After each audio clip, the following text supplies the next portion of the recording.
As you know, the concept has kind of evolved. We started with a dirty pretty concept, but when you do a test shoot, the reason why you do it is to test all the elements and see if it comes together. So we had Christopher there, Christopher Valenzuela, our makeup artist. Hi, Chris. Hello.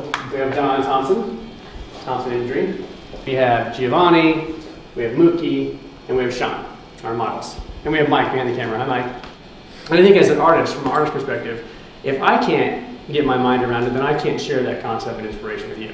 And I struggled for like a week and a half. I kept thinking, how am I going to make this work? How am I going to make it work? And sometimes you just decide, throw it away and start over. So that's what we did. We did take some elements from it. If you look on here, we changed the concept to faded, and mainly because I've been doing a lot of etching and a lot of cutting and a lot of short combination textures on women lately. So each of you are going to have some element of faded in your haircut. We're going to have 3 different textures here on Sean. We'll have the faded close to the head. We're going to have a smooth texture and then just curls.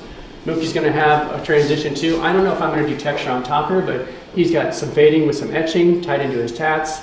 And then we're going to have Giovanni, who's got a lot of texture. He's got a part cut in here. And what we're going to do is we're going to shoot Giovanni last, because we're going to see what comes through from Sean, what he emotes out, what we get. We're going to play next into Mookie, and then with Sean, if we're missing an element or whatever, we'll just go from there. This is a collaborative effort, and I've said this, if I've said it once, I've said it 1,000 times. As an individual, we can do good things, great things sometimes, but it's when we come together as a collective that amazing things happen. So you're breathing life in this. This really thing's all about you and how you do it. So it's all on your shoulders. If it fails, it's all your fault, Sean. So all agree that it's Sean's fault if something happens? Okay, well there you go. Thanks. All right, pick one for the team. Any questions? Sounds good. All right, let's bring it in. And on 3, we're going to say faded. Get in here. Faded. Faded. 1, 2, 3. Faded! There we go.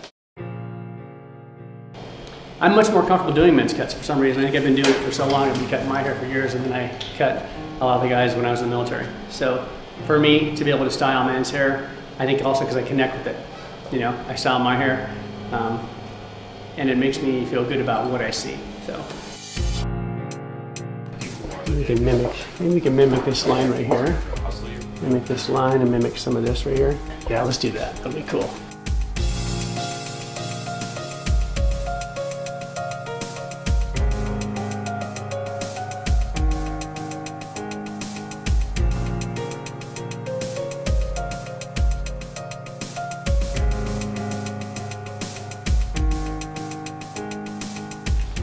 Just making it more of a gradual fade into his hair, using the lines that he already has.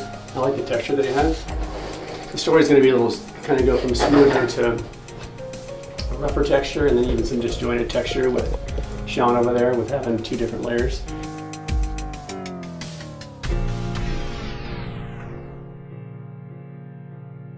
So Sean's going to be our combination texture model.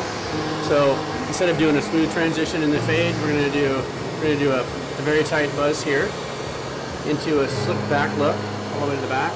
And this is going to be some kind of wave repetitive texture. Depends on how his hair responds today. You can always add a little more texture to it as we go.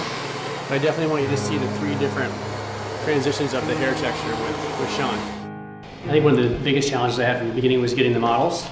You can pick anybody to do it, but when you're dealing with hair and you know it's going to be a collection, you really got to make sure that there's something about each one of them that plays onto the other, or just go complete juxtaposition and have differences, strong, hard, soft, whatever. Each one of these guys had an element of soft to them, which allowed me to fade, allowed me to make them harder, to make them more rough, to change the texture of their hair from something soft to hard, from subtle to dramatic, and I really like that today. The North American Hairstylist Awards, it's all of North America. It's sponsored by the Professional Beauty Association, which is right here in Scottsdale, Arizona. What I think is incredible about this organization is that it really brings the best of our industry, and it makes you elevate your game. I think everybody should compete. I think it brings out your talent, it brings out your imagination, I think it just elevates the industry as a whole. If we didn't push ourselves, if we didn't try to create a trend versus follow a trend, where would we be? It's just like fashion. You know, somebody decided to do a miniskirt one time. Vidal Sassoon decided to cut Mia Farrow's hair in a really short haircut. Otherwise, we never would have seen that. It would have just been an idea. But I submit to you this, what's wearable today might not be wearable tomorrow. And I think it's our job as hairdressers to push the envelope, to try new things. Because what was once ridiculous is now fashion.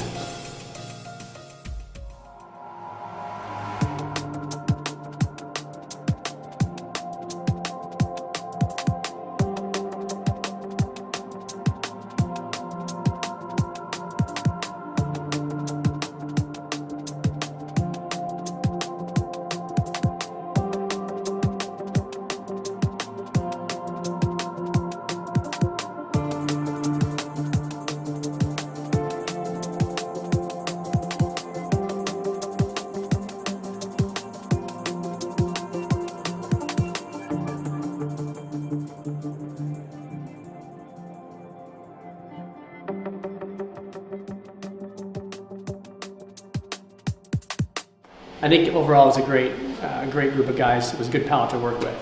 And Chris did a great job of the makeup too. If you notice, we went from soft to hard on that. So just like every project I do, it's all about levels. It's like peeling off an onion, one layer at a time. You look at it, and the more you look, the deeper it gets, the more artistry you get, and I think the more fascinated you'll be by these images. So thanks again to everybody involved. See you next time.